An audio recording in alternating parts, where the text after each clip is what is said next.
Hello everyone, कैसे हैं आप सभी। आई होप आप सभी की स्टडी बहुत अच्छी चल रही होगी।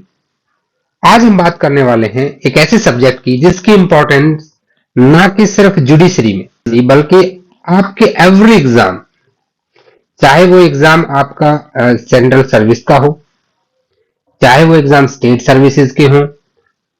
बट पॉलिटी एक ऐसा सब्जेक्ट है जो आपको हर एग्जाम में जरूरत होती है, और वैसे भी आपको being a citizen of India अपनी पॉलिटी की नॉलेज तो होनी ही चाहिए। How the your country is govern, how the government functions, ये सारी चीजें आपको पता होनी चाहिए। एंड पॉलिटी को मैक्सिमम स्टूडेंट बहुत डिफिकल्ट मानते हैं, तो इस वीडियो को लास्ट तक जरूर देखना है, क्योंकि आज हम ऐसे तरीकों को डिस्कस करेंगे, ऐसे मेथड्स को डिस्कस करेंगे जिससे कि पॉलिटी बहुत आसान हो जाएगी।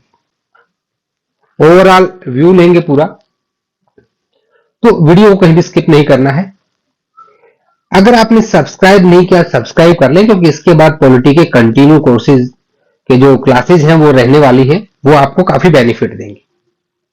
And the legal alchemist, the way of learning is always try to give the information to its follower or the judicial aspirants or the other aspirants so that it can help them to achieve what they want in their life. Polity के लिए सबसे पहले हमें constitution समझना है, हमारा constitution of India.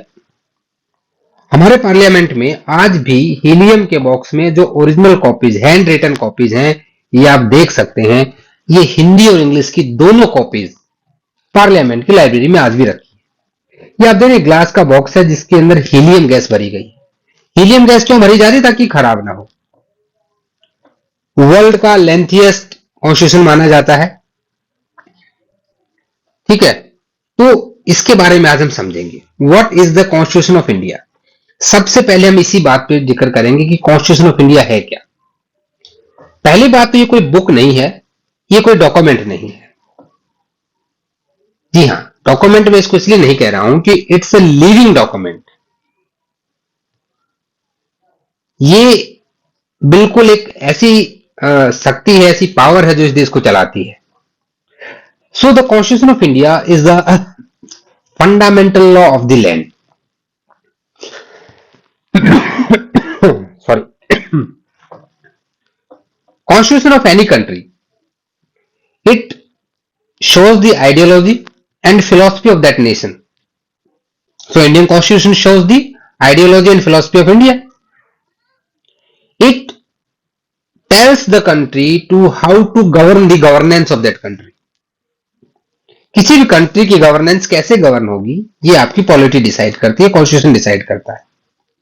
So if someone asks that what is the constitution, the first and foremost thing come in your mind is the constitution is the fundamental law of the land. It's lex supremo, एक word use होता है इसके लिए, lex supremo, supreme law of the land.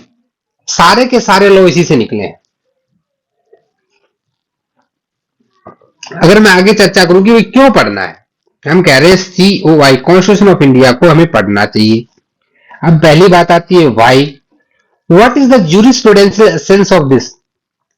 किसी भी चीज को पढ़ने से पहले हमें वाई का पता होना चाहिए। देखिए, कॉन्स्टिट्यूशनलिज्म क्या करता है, it protects the rights of citizen, it protects the arbitrary decision of the government, it creates a liability on the part of the government, and it helps to set a rule of set of the protocols, set of the rules for the country. देखिए, कुछ दिन पहले newspaper में D Y Chandrachud जी का, एक हमारे chief justice of India है, उनका एक बड़ा अच्छा इंटरव्यू आया था इंडियन एक्सप्रेस में, अगर आपने पढ़ा हो। वहां उन्होंने बात की थी टर्म की, कॉन्स्टिट्यूशनलिज्म। What is constitutionalism? देखिए, जब किसी भी वर्ड के पीछे when there is a ism, ISM, जब ISM लग जाता है, ISM shows the supremacy, it shows the supremacy। अब मैं आपको एक टर्म क्यों बता रहा हूं, क्यों पढ़ना चाहिए, मैं वही चीज बता रहा हूं आपको, क्योंकि देखिए बहुत सारी चीजें क्या होती है ना, जो लॉ फैकल्टी के बंदे हैं, लॉ फर्टर्निटी के बंदे हैं, वो समझ सकते हैं कि भाई देखो, लॉ ये कहता है कि हम उसको सजा देंगे जिसने कुछ गलत किया है। अब गलत दो तरह से होते हैं, एक आपके होते हैं सोशल रॉन्ग, ठीक है, एक आपके होते हैं लीगल रॉन्ग। सोशल रॉन्ग वो रॉन्ग है जो सोसाइटी गलत मानती है। अगर आप 2018 में Joseph Shine versus Union of India का केस लेते हैं, Joseph Shine versus Union of India, जहां पे अडल्टरी को क्या कर दिया गया, डिक्रिमिनलाइज कर दिया गया। लेकिन क्या हमारी सोसाइटी अडल्टरी को सही मानती है? नहीं मानती है। So the social morality is saying that adultery is wrong, but the constitutional morality, it says that adultery is not no more a crime. So the constitutional morality always supersedes the social morality. First thing, इसको हम जब class करेंगे तो बहुत detail में समझेंगे, अभी मैं सिर्फ आपको वो चीजें बता रहा हूं कि क्यों पढ़ना चाहिए। So first of all we must understand the definition of constitution, what is constitutional morality, and what is the difference between constitutional morality and social morality, and which one is prevail. Understood? Then we must understand the एक skeleton आपको पता होना चाहिए। skeleton कि वे 395 articles थे और 8 schedules थे at the time of the 26 January 1950। बस जिस दिन हमारा संविधान लागू हुआ उस दिन हमारे पास 395 उसमें आर्टिकल्स थे और 8 स्केड्यूल्स थे। जो आज के टाइम में मोटा मोटा अगर हम देखेंगे तो मोर देन 450 हो गई अभी 106 के बाद। ठीक है, वुमेन रिजर्वेशन बिल आया था ना, टोटल अमेंडमेंट कर दिया हमने 106। बहुत जगह पे मिसकंसेप्शन है, बहुत सारे लोग मैं देखा हूं कुछ वीडियो में 104 बोल रहे हैं। तो you should get yourself updated and 12 schedules are there and 2 appendices there, मोटा मोटा स्केलेटन। अब मैं इसकी हिस्टोरिकल बैकग्राउंड की थोड़ी सी बात करूंगा कि कॉन्स्टिट्यूशन किस तरह से इवॉल्व हुआ। आर्टिकल्स में जाएंगे वो भी समझेंगे हम लोग, आप धीरे रखिए सारी चीजें समझेंगे। एक बार मैं आपको थोड़ा सा ब्रीफ आइडिया दूंगा, इसी हिस्टोरिकल बैकग्राउंड पे हम डिटेल्ड क्लास भी करेंगे, बट आज हम थोड़ा सा स्पीडी क्लास करने वाले हैं। Historical background of the development of in India, constitutional development कैसे हुए। तो देखिए, इंडिया को दो तरह से बांटा जाता है। 1600 में यहां पे अंग्रेज आए थे ऐसा हम मानते हैं, ठीक है, जबकि वो 1608 में आए थे, ठीक है, और 1857 तक उनका राज रहा, ये 57 आएगा, ठीक है, 58 भी कर रहे तो किसी बुक में 1857 है, और 1858 से 1947 तक वहां पे फिर क्राउन का रूल आ गया था पहली क्रांति के बाद। लेकिन यहां लिखा है 1773 और मैं कह रहा हूं 1600। So what is the difference in between that. देखिए हुआ क्या था, इसके पीछे की थोड़ी सी बैकग्राउंड स्टोरी समझिएगा। 31 दिसंबर 1600, यहां से मैं 2-3 एमसीक्यूज बताऊंगा जो आपको बहुत काम आएंगे।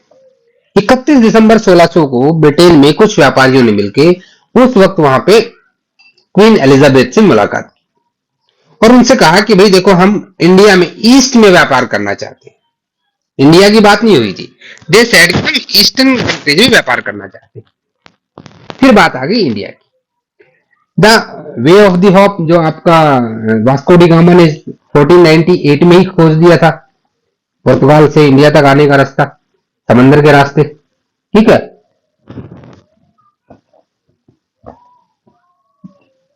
तो यहां पे 70,000 पाउंड इकट्ठा करके इन लोगों ने कहा कि हम वहां कंपनी बनाएंगे, आप हमें चार्टर दे दो।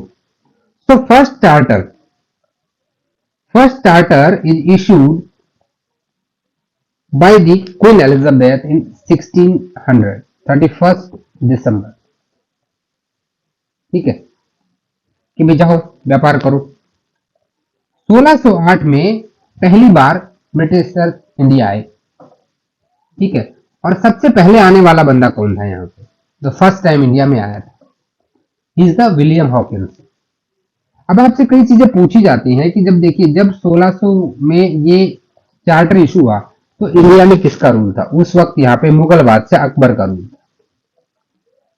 लेकिन जब 1608 में अंग्रेज आए तो अकबर जा चुका था और जहांगीर का शासन आ चुका था।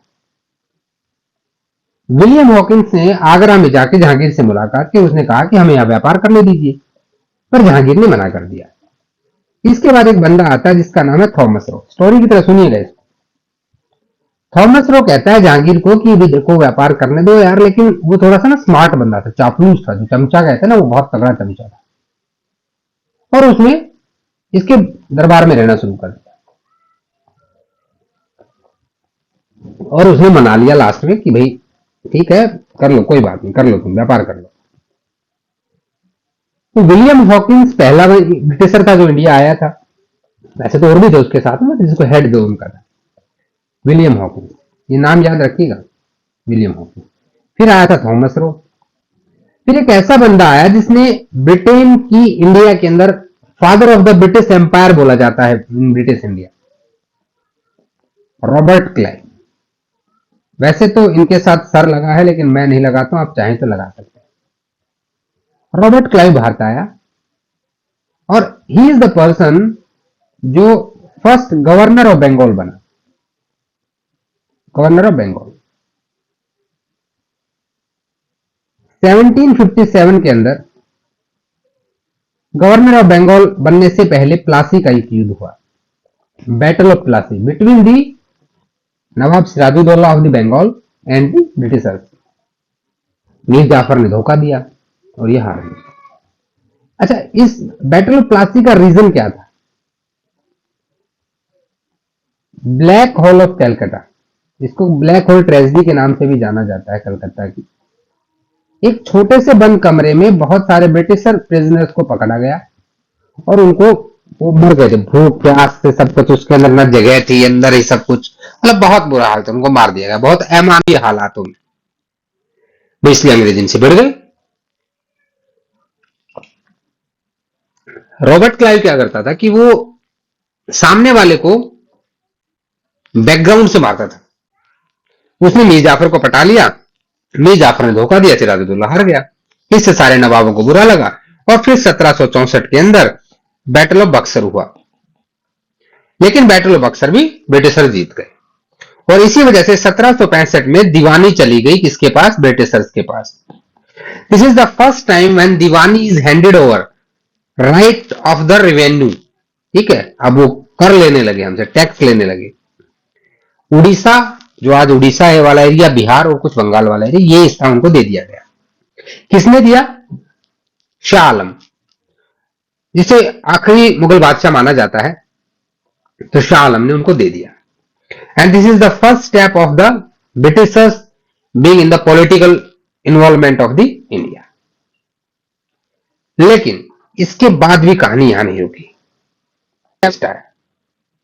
फिर क्या ट्विस्ट आया कि 1773 के अंदर ब्रिटिश पार्लियामेंट ने, उस टाइम के ब्रिटिश पार्लियामेंट ने एक रेगुलेटिंग एक्ट निकाला, step of the constitutional development in India. क्योंकि अगर आप इंडिया को ऐसे देखेंगे तो भैया बॉम्बे में, चेन्नई के अंदर और आपके कलकत्ता में 3 प्रेसिडेंसी लोग बना चुके थे।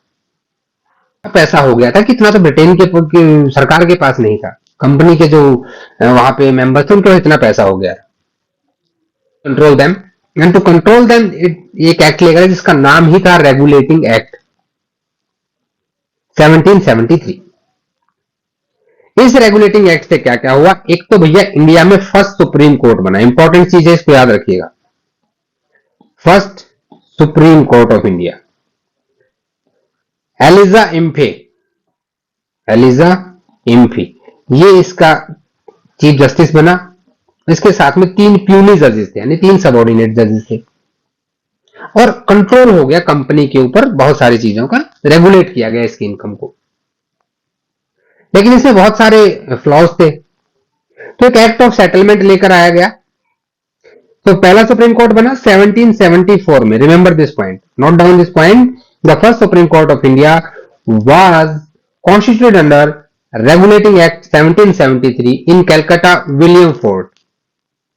Chief justice of British India, first chief justice of the British India, Elijah Impey. अपने कानिया साहब थे इंडिपेंडेंट इंडिया के, ठीक है।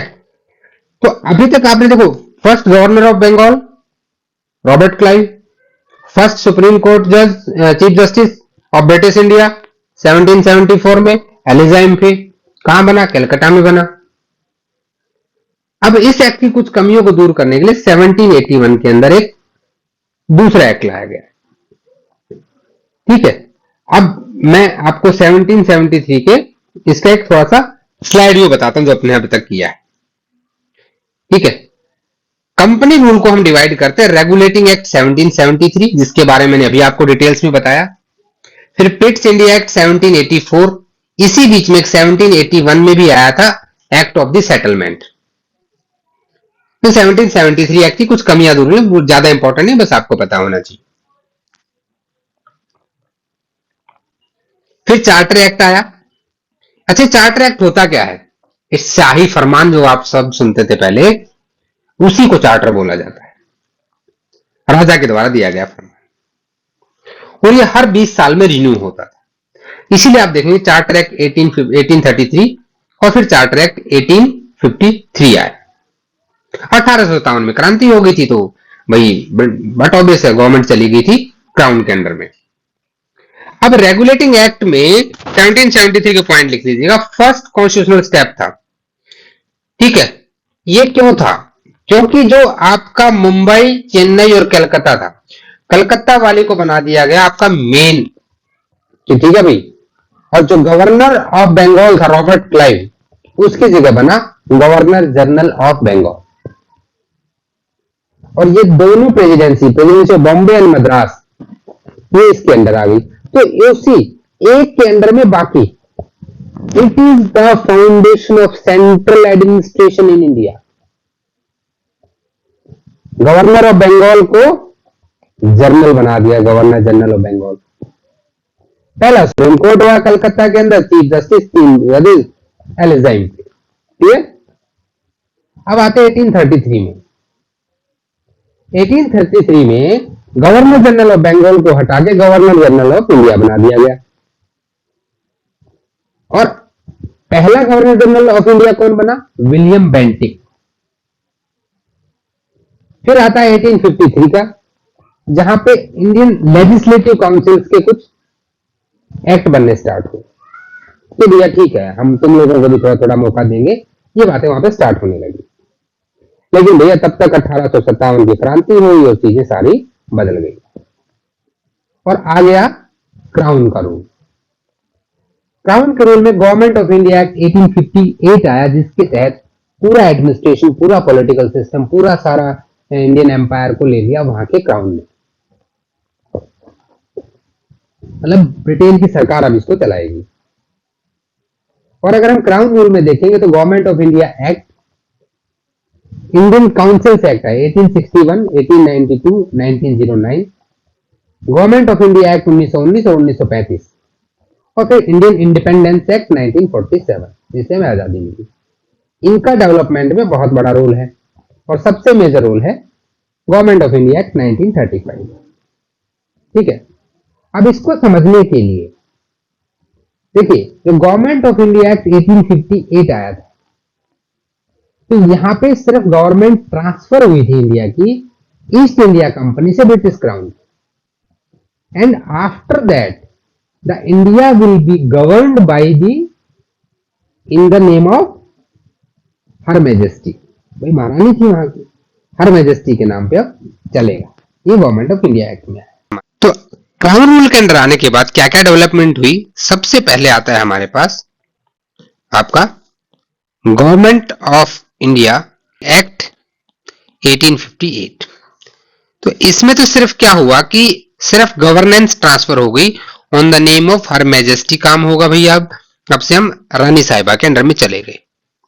फिर एक इंपॉर्टेंट चीज स्टार्ट होती है जिसको हम कहते हैं इंडियन काउंसिल एक्ट, और सबसे पहला इंडियन काउंसिल एक्ट आता है 1861 में। अब यही के पे एक इंपॉर्टेंट चीज और है आपकी कि 1861 से पहले जब 1833 का जो चार्टर आया था, उसमें फर्स्ट लॉ कमीशन बना था।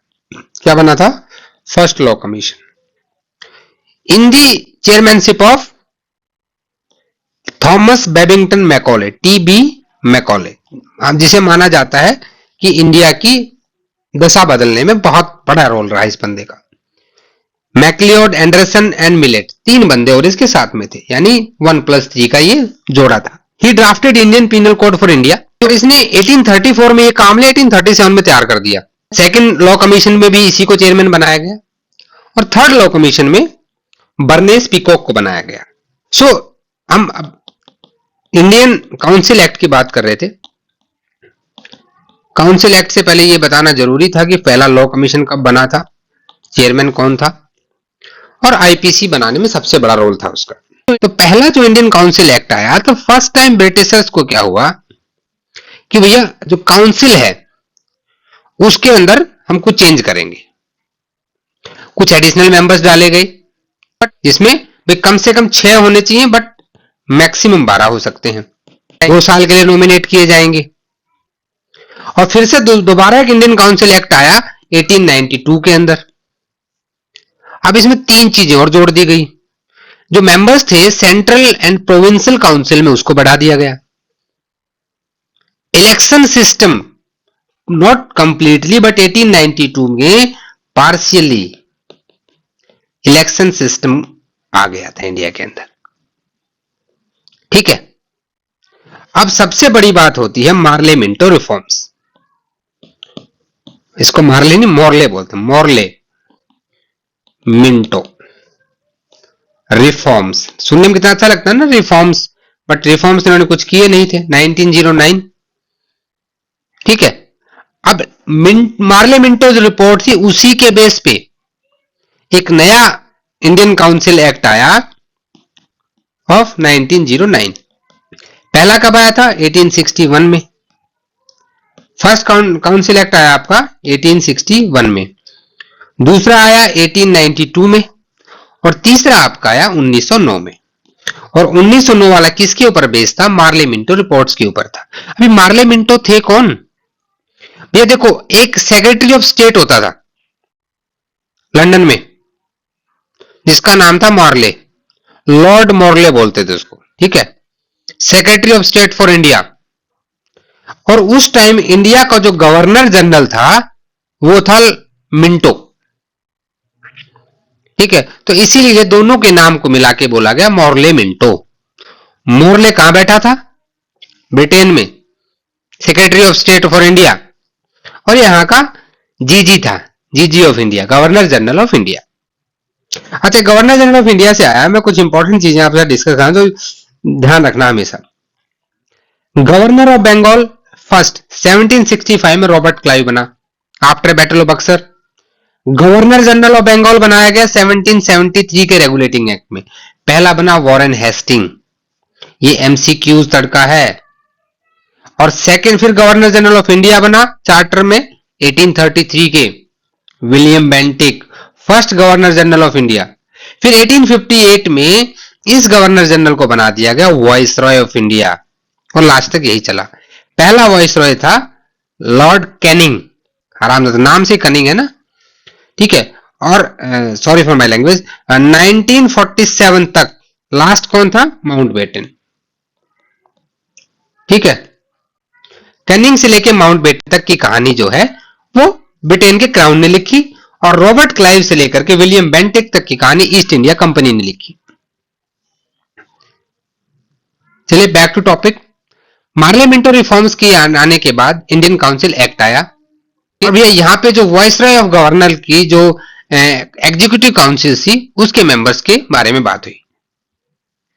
कुछ रिफॉर्म्स यहां भी आए, एजुकेशन पे भी बात हुई, लेकिन बात नहीं बनी। फिर एक मोंटेग्यू चेम्सफोर्ड रिफॉर्म्स 1918। ठीक है, रिफॉर्म्स भी बोलते हैं, रिपोर्ट भी बोलते हैं, रिफॉर्म्स। अब यहां पे क्या था? मोंटेग्यू जो इंडिया आया था 1917 में, ये वहां पे वो था ब्रिटेन में, और इंडिया का गवर्नर जनरल था उस वक्त पे लॉर्ड चेम्सफोर्ड। इन दोनों ने मिलकर एक रिपोर्ट बनाई और 1918 में वो पब्लिश हो गई, और इसी रिपोर्ट के आधार पर बना गवर्नमेंट ऑफ इंडिया एक्ट 1919 का government of India act. And first time यहां पे सेपरेट इलेक्टोरेट की बात हुई मुस्लिम्स और हिंदूज के लिए। जो हम कहते हैं ना कि क्या किया, तो अंग्रेजों ने फूट डालो राज यहां से स्टार्ट किया। And not the last but the least, फिर आया 1935 का गवर्नमेंट ऑफ इंडिया एक्ट, जिसके आधार पर कंप्लीट कॉन्स्टिट्यूशन की स्ट्रक्चर खड़ी हुई। फिर आपका कैबिनेट मिशन आता है 1946 में, जिसके आधार पर कॉन्स्टिट्यूंट असेंबली बनती है। कॉन्स्टिट्यूंट असेंबली फिर 2 साल 11 महीने, ठीक है, और 18 दिन तक मेहनत करती है। 64 लाख रुपए का उस वक्त खर्चा होता है और हमारे सामने आ जाता है हमारा कॉन्स्टिट्यूशन ऑफ इंडिया।